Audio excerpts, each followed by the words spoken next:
Baik, sekarang kita masuk pada cara membuat kertas kerja atau neraca lajur pada akuntansi. Oke, biasanya neraca lajur itu dibuat setiap perusahaan, baik itu perusahaan dagang, perusahaan jasa, maupun perusahaan industri.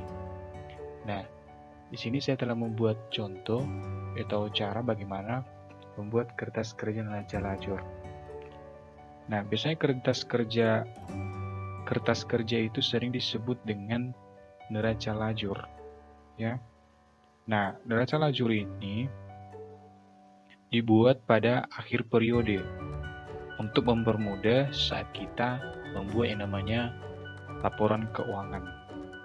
Nah, biasanya di neraca lajur atau pembuatan kertas kerja ada yang 6 kolom, ada yang 8 kolom, ada yang 10 kolom, dan ada yang 12 kolom. Nah, pada cara kali ini saya membuat yang namanya 10 kolom. Namun biasanya sering-sering terjadi atau dibuat dalam soal itu biasanya 10 kolom. Ini 1, 2, 3, 4, 5, 6, 7, 8, 9, 10. Berarti 10 kolom.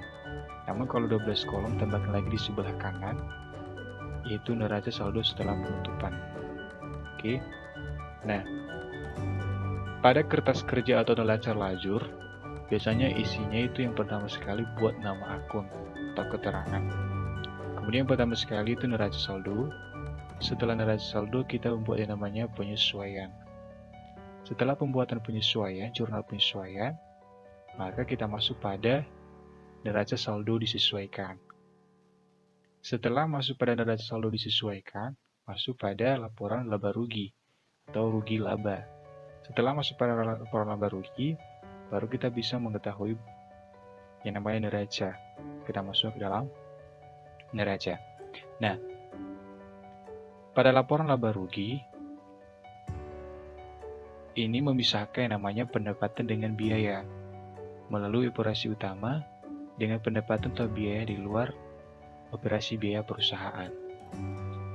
Nah, pada laporan laba rugi ini isinya adalah akun-akun nominal atau akun-akun sementara atau akun yang berlaku dalam periode tertentu.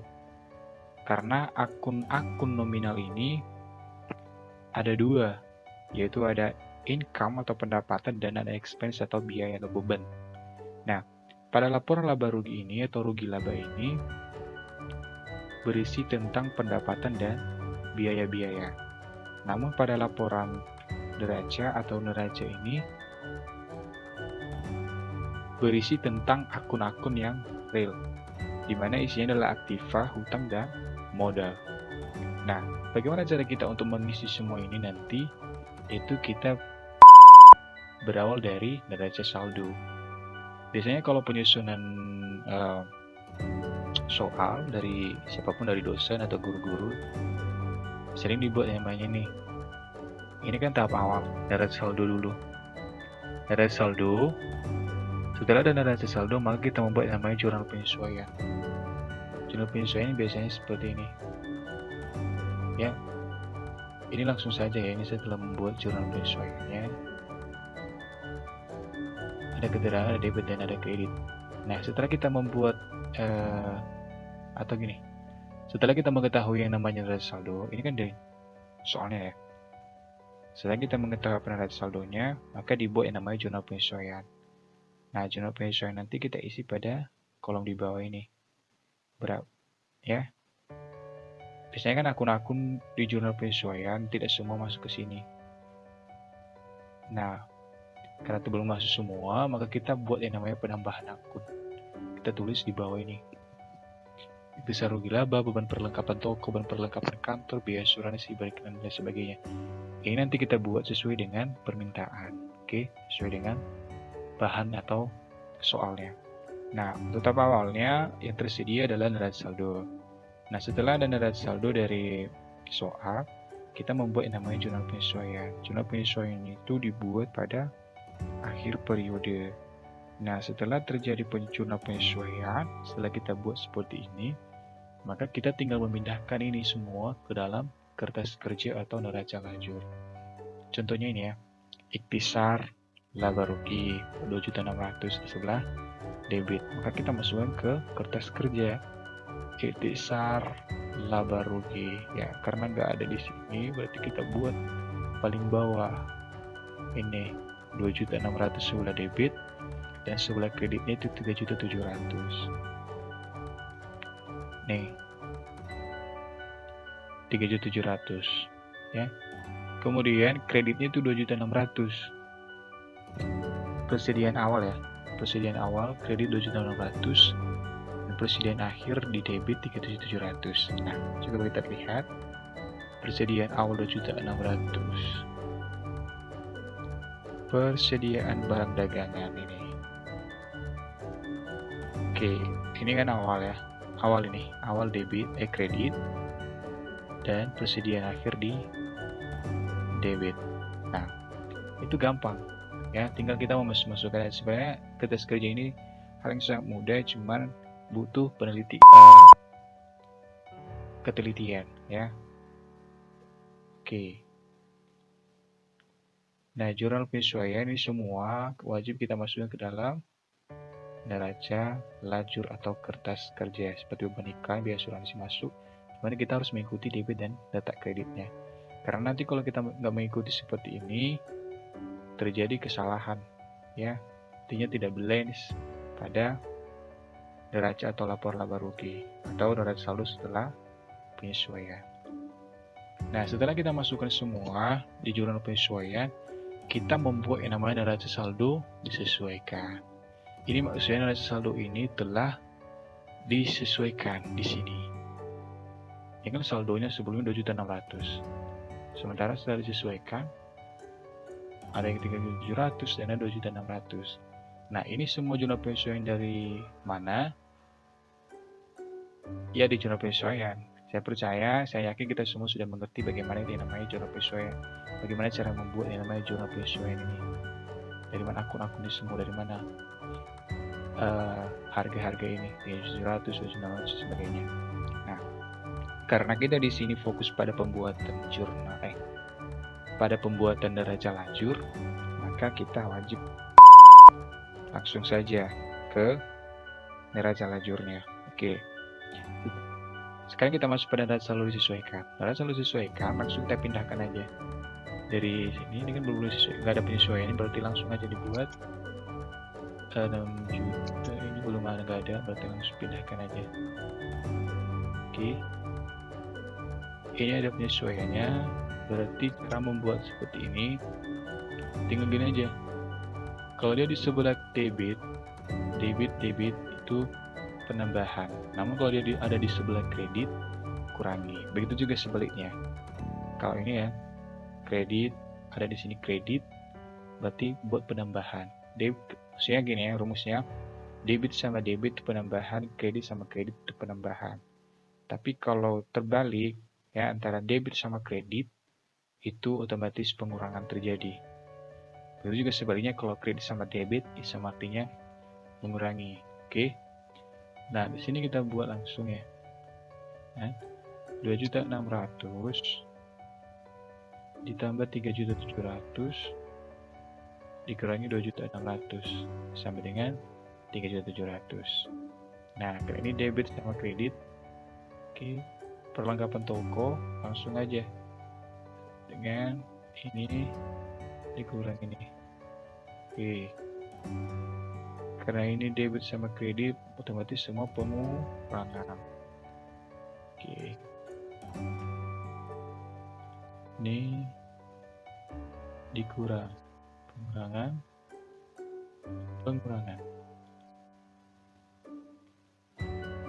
Oke, karena ini nggak ada, langsung aja buat. Kita menyusun neraca saldo disesuaikan ini, kita berpedoman pada neraca saldo. Ya, mengerti kan? Maksudnya, kalau posisi penyusunan neraca saldo berada di sebelah debit, maka otomatis neraca saldo disesuaikannya berada di sebelah debit. Seperti ini. Ini kan debit ya. Nih, sampai sini. Kas. Berada debit, berarti otomatis di sini debit. piutang otomatis di sini debit, debit semua. Walaupun ada seperti ini, kan ada dua kan, jangan berpengaruh di sini, berpengaruhlah dengan neraca saldo. Oke. Nah, terus selanjutnya peralatan toko. Ini langsung aja 800. Nah, kayak ini di kredit dan kredit berarti otomatis penambahan di sebelah kredit 4 juta tambah dengan 800 sama dengan 4.800.000. Ini 500. Oke. 2.500.000 ditambah dengan 500 ditambah dengan 500. Oke. Kemudian apa ini? 2 juta. Oke, langsung aja 25 juta. 25 juta. Ini langsung di copy karena nggak ada penyesuaian semua, jadi langsung dibuat aja. Oke. Gampang kan? Langsung aja, karena nggak ada penyesuaian di sini, jadi langsung aja di copy. Masuk sebelah dan saldo setelah penyesuaian. Namun kalau ada penyesuaiannya, langsung kita kurangi seperti yang kulakukan tadi ya. Oke. Nah, sini langsung aja. Etisar laba rugi. Nah, ini karena nggak pengaruhnya dari saldo, langsung aja buat ini. Copy semua, langsung ke sebelah dari saldo setelah penyesuaian. Iya. Nah, bagaimana cara kita untuk mengetahui bahwa neraca saldo disesuaikan kita udah benar? Jadi kita tambahkan aja ya, skor ke bawah. Oke, oh tadi udah aku dapat ya, langsung ya. Oke, langsung dapat dia ya, balance antara debit sama kredit, itu 78.673.000, di sebelah kredit 78.673.000. Nah, sekarang kita masuk pada kolom rugi laba atau laporan laba rugi. Nah, sebenarnya sih laporan kertas kerja ini atau neraca lajur ini bisa tidak diwajibkan untuk dibuat, tapi karena ini penting bagi kawan-kawan atau bagi saudara-saudara yang memerlukan atau yang pertama sekali masuk ke jurusan akuntansi atau kawan-kawan kami anak SMA, jadi sangat penting untuk diketahui karena ini adalah dasar-dasar dari akuntansi. Nah, kenapa tidak diwajibkan dibuat? Karena kita juga bisa membuat laporan keuangan tanpa harus membuat yang namanya neraca lajur. Oke. Nah, sekarang kita masuk pada laporan rugi laba atau laba rugi. Nah, laporan rugi laba ini berisi tentang pemisahan antara pendapatan dan biaya. Nah, di laporan laba rugi ini berisi tentang akun-akun nominal atau akun-akun yang sementara, yaitu income atau pendapatan dan biaya atau expense. Nah, pada laporan laba rugi ini kita tinggal memindahkan aja ini ya. Karena ini adalah laporan laba rugi, itu akun nominalnya apa aja, itu pendapatan dan biaya. Dari nih, oke, dari penjualan. Oke, dari penjualan kita tinggal ambil di sini sampai beban utang enggak ya? Oke, langsung sampai sini. Langsung kita copy ke sebelah laba rugi. Oke. Nah, oke, setelah kita masuk ke sini, langsung kita jumlahkan lagi. Nah, di sini hasilnya berbeda. Hasilnya berbeda namun sama nanti di bawah setelah kita mengetahui namanya neraca. Oke. 32.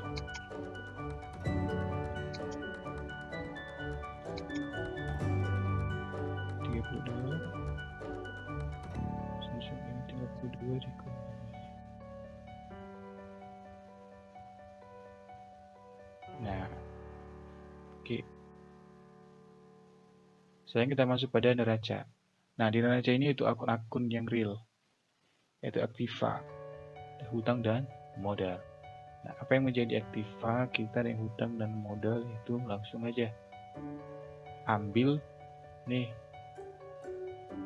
di luar dari laporan laba rugi. Oke, langsung ambil dari kas. Oke, sampai ke nih modal. Oke, modal.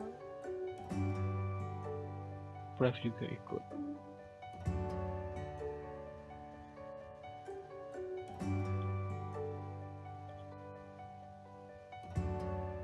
Nah, ini berhutang termasuk juga ya. Hutang kredit 420.000. Oke. Nah, setelah kita masuk pada neraca, kita langsung jumlahkan ke bawah. Nih. Oke. Pinjam. Oke. Hasilnya seperti ini. Nah, bagaimana cara membalance ini semua? Kita langsung kurangi ini debit sama kreditnya. Oke. Dikurang dengan ini. Nah, sama kan? Laporan laba rugi 5.097.500, di neraca 5.097.500. Nah, balance yang kita tambahkan seperti ini. Oke. Nah, sama kan? Di debit 52.492.500, di kredit 52.492.500. Jadi sama. Begitu juga di laporan laba rugi. Debit 31 juta dan kredit 31 juta. Nah, seperti itulah cara pembuatan laporan kertas kerja atau neraca lajur pada suatu perusahaan. Oke.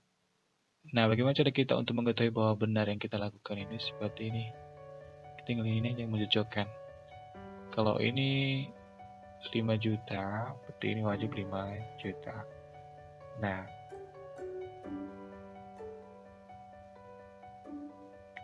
demikianlah cara pembuatan kertas kerja pada suatu perusahaan.